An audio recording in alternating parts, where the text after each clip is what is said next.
Hello friends, welcome to mother simple kitchen. আজকে আমি তোমাদের সঙ্গে শেয়ার করব কাতলা মাছের রেজালার একটা রেসিপি। এর জন্য আমাদের দরকার কাতলা মাছ। এখানে আমি কাতলা মাছের পেটি নিয়েছি 5 পিস, ঘি লাগবে 50 গ্রামের মতন, কেওড়া জল, গোলাপ জল, দই, পেঁয়াজ বাটা, আদা রসুন বাটা, গরম মশলা। প্রথমে আমি মাছটাকে ম্যারিনেট করে নেব। যেহেতু এখানে আমি রেজালা বানাচ্ছি, হলুদটা এখানে অল্প দেবো। নুন আর হলুদ দিয়ে মাছটাকে ভালো করে ম্যারিনেট করে নিচ্ছি। এই রান্নাটাতে রেজালাতে ইউজুয়ালি কাজু, পোস্ত এগুলো ইউজ হয়, কিন্তু আমি এখানে এগুলো কিছু ইউজ করব না। আর একটা ছোটো ট্রিক লাগাবো যাতে ওরকম স্বাদটাই আসে আর গ্রেভিটা যেন ওরকমই আসে। প্রথমে কড়াইতে অল্প সাদা তেল নিয়ে এখানে 2 চামচ মতন ঘি অ্যাড করছি। তারপর আমি মাছগুলোকে ভেজে নেব। এখানে মাছগুলো খুব একটা বেশি কড়া ভাজার দরকার নেই, যেহেতু এটা রেজালা। এখানে হালকা করে মাছগুলোকে, পেটিগুলোকে ভেজে নেব। দেখো এখানে আমি মাছগুলো হালকা হালকা করে ভেজে তারপর মাছগুলোকে তুলে রাখবো। এই কাতলা মাছের যে রেজালাটা হয়, এটা পোলাও দিয়ে খুবই সুন্দর লাগে। ভাত দিয়েও খাওয়া যেতে পারে, কিন্তু পোলাও, যে কোনো ধরনের পোলাও দিয়ে দারুণ লাগে। এখানে আমি পিস পোলাও দিয়ে এটা মাছটাকে সার্ভ করবো আজকে। দেখো মাছগুলো হালকা ভাজা হয়ে গেছে, আমি এগুলো মাছগুলোকে তুলে রাখছি। এরপর আমি একই তেলে অ্যাড করব গোটা শুকনো লঙ্কার ফোড়ন দেবো আর দেবো গরম মশলা।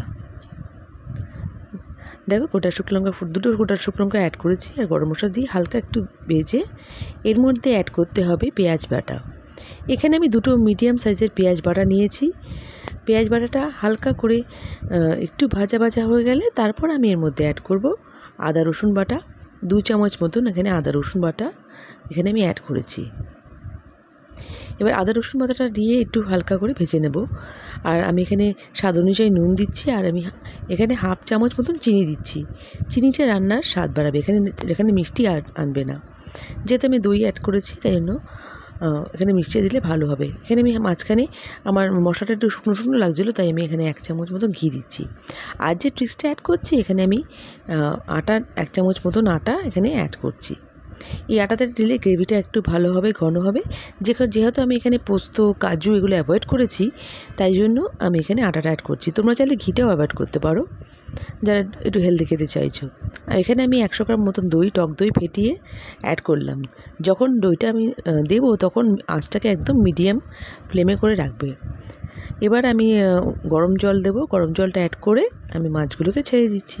এই রান্নাটা খুবই কুইকলি হয়ে যায় আর খুবই সুস্বাদু খেতে, হেলদিও। এবার আমি এখানে কেওড়া জল, গোলাপ জল অ্যাড করছি। এটা অপশনাল, তোমরা অ্যাড করতেও পারো, নাও করতে পারো, কিন্তু এটা দিলে পরে রান্নার স্বাদটা খুব বেড়ে যায়। মাঝখানে আমি চেরা 3টে মতন কাঁচা লঙ্কা অ্যাড করেছি। ব্যাস, আমাদের রান্না হয়ে গেছে। আমি এখানে ঘি অ্যাড করব আর গরম মশলা গুঁড়ো দিয়ে, এখানে 1 চামচ মতন গরম মশলা গুঁড়ো দিয়েছি, দিয়ে আমি সার্ভ করব। আমার এই রেসিপিটা কেমন লাগলো তোমরা নিশ্চয়ই কমেন্ট করে জানিও। আর কে ট্রাই করলে আমাকে অবশ্য বলবে।